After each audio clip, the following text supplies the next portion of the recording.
Imagine sitting alone in a completely empty room for an hour. No phone, no reading material, no tasks. For most of us, that sounds like a punishment.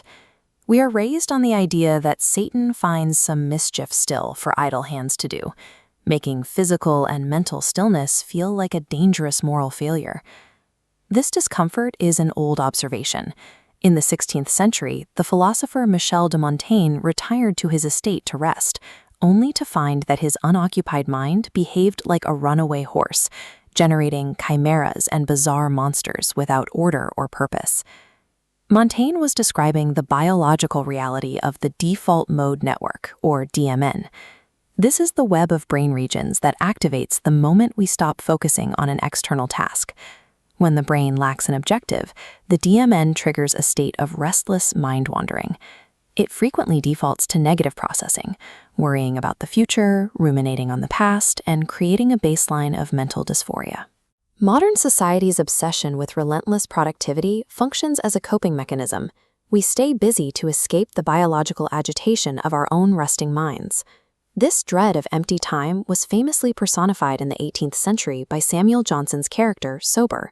He spent his days in a workshop melting metals and counting drops of oil, engaging in petty business solely to avoid the reproaches of his own idle mind. As the 18th century commercial world expanded, this personal fear of inactivity was transformed into a societal mandate. Philosophers like David Hume began to argue that continuous industriousness was the only effective antidote to the excesses of idleness.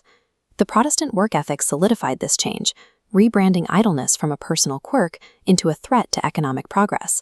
Industriousness became a virtue, while the absence of work was framed as a deadly sin. We have been biologically and socially conditioned to dread the quiet. Yet history's most influential thinkers suggest that this unproductive time is actually the ultimate tool for human flourishing. In 1932, Bertrand Russell challenged the entire foundation of the modern workday, calling our reference for labor a morality of slaves. Russell argued that the virtue of work was a concept engineered by those in power. Historically, priests and warriors used the idea of duty to convince workers to produce a surplus that they themselves would never get to enjoy. The Industrial Revolution was supposed to change that equation. A group of workers puts in 8 hours to meet the world's demand for pins. When an invention doubles production, a rational society cuts the workday to 4 hours for everyone. Instead, the old work ethic demands that the same 8 hours continue. Half the workforce is fired as unemployed, while the other half remains exhausted by overwork. We tolerate this imbalance because we still believe that a person's income should be a reward for their virtue as a laborer. Our institutions continue to prioritize the suffering of work over the obvious benefits of technological efficiency, simply because the idea of a leisure-rich population is still treated as a moral threat. Writers like J.B. Priestley argued that this obsession with constant activity, not idleness, is the true source of global harm. Priestley claimed that if the emperors and statesmen of 1914 were suddenly hit with an intense desire to lie in the sun and do nothing, the world would have been much better off. Without their frantic busyness, World War I might never have happened. Today, our refusal to be idle drives environmental degradation, fuels massive overproduction, and systemic burnout.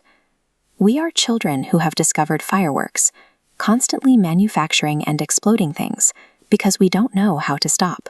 In a world addicted to destructive motion, choosing to do absolutely nothing is often the only way to guarantee doing no harm. But how do we actually rest then, without falling back into the anxious mind-wandering of the default mode network? Neuroscience offers a solution in the concept of mindful awareness. This state focuses on present sensory input, rather than internal narratives, providing a biological antidote to rumination. This diagram shows the process of toggling. A healthy resting mind skillfully switches between active conceptual thoughts and non-conceptual awareness to meet the demands of the moment.